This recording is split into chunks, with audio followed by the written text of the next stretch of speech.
Hindi kita matutulungan sa kinakapatid mo.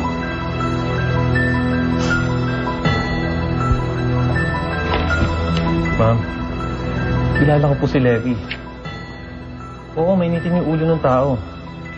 Pero hindi yung basta-basta gagawa ng isang bagay dahil gusto niya lang.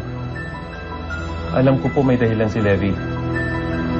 Kilala niya naman yung asawa niya, di ba? Pinapangaralan mo ba ako, ha?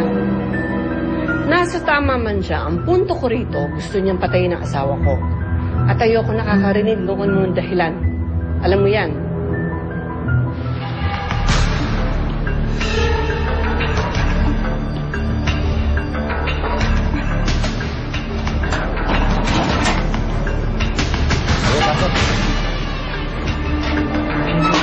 Hoy!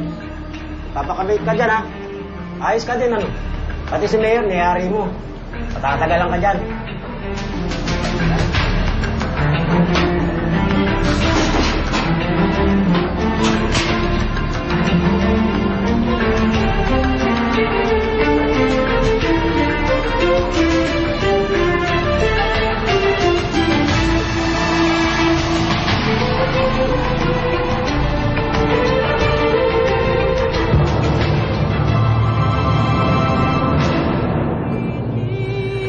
Sarap pala ng buhay doon sa Bartolino.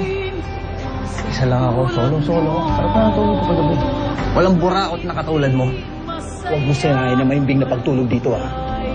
Ang dami ng binabangungot dito. Huwag mo akong takutin. Baka mauna ka. Wina-warning ako kita. At sumusunod naman ako. Ang asawa niyo hindi. Kapag tinuloy niyo ng boyfriend niyo ang ginagawa niyo, maring maraming aksidenteng mangyari sa mundong to.